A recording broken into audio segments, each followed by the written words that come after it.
Will Caitlin Clark play in Game 1 of Indiana Fever vs. Las Vegas Aces? Injury latest on WNBA star amid playoff run against all odds. The Indiana Fever have clinched their first WNBA playoff series win since 2015. Without injured star Caitlin Clark, number 6 seeded Indiana trailed for 29 minutes in a winner-take-all Game 3 against the Atlanta Dream.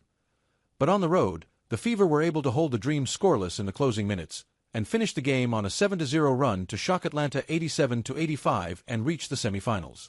I can't put it in words. I'm just speechless right now, just how we fought through this whole game, Natasha Howard said, as Indiana ended a decade-long playoff wait. Lexi Hull, meanwhile, aimed a shot at those who didn't believe the Fever could advance in Clark's absence, even though she has been present on the sidelines throughout. We work so hard, and I'm just so proud of our group for staying with it, she said. I mean, it's just insane that we're playing in the semifinals. We believed it, but there's so many people out there that didn't. And so we've got another series. Now, a semifinal clash with the Las Vegas Aces, the 2022 and 2023 WNBA champions, awaits. Will Caitlin Clark play for Indiana Fever against the Aces?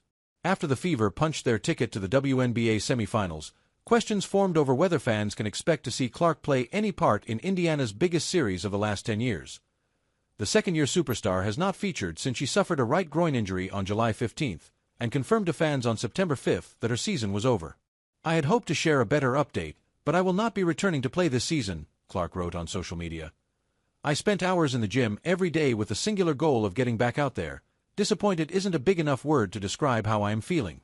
I want to thank everyone who had my back through all the uncertainty.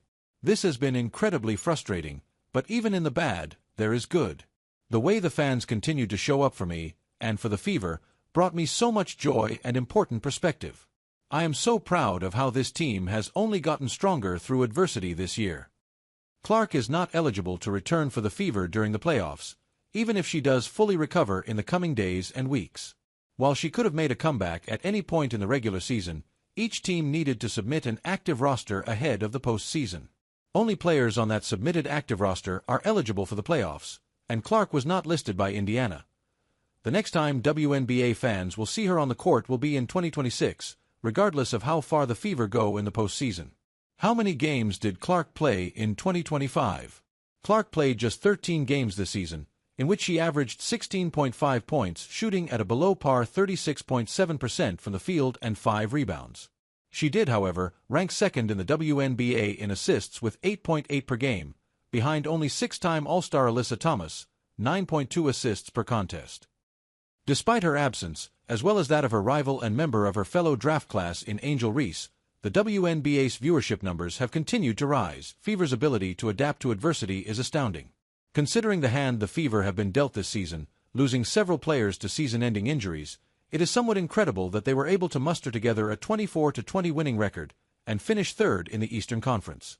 Also, it cannot be forgotten that Indiana defeated the number 1 seed Minnesota Lynx, led by Cheryl Reeve, sans Clark, to claim the WNBA Commissioner's Cup for the very first time. Since then, the Fever have gone on to suffer more injury woes, which has seen Chloe Bibby, Ari McDonald, Sydney Colson and Clark's enforcer Sophie Cunningham all ruled out for the remainder of the season. Having to really dig into the depths of their roster coached by Stephanie White, the Fever have been spearheaded by 8-year veteran guard Mitchell, who has shouldered the majority of the backcourt workload without her partner in crime in Clark. One of 4 players who suited up on all 44 occasions for Indiana this regular season. Boston, Hull and Howard are the others. Mitchell notched a career-high 20.2 points at a 45.6% shooting clip.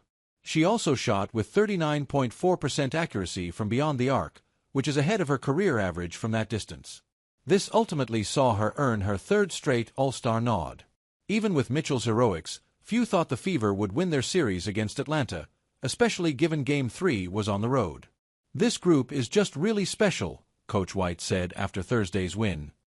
I mean, we say it pretty much ad nauseum, but it's the resilience, the flexibility, the welcoming, inclusive nature of this team, their selflessness to pull for the we over the me, the ability to let each teammate be who they are and shine at their best and to lift them up. You couple that with the resilience, the toughness, the grit, the fight, the scrappiness, and you always give yourself a chance. Although Clark may not feature on the court against the Aces, there is no doubt that she will continue to be one of the team's biggest cheerleaders on the sidelines, as Indiana chase their first finals appearance since 2015.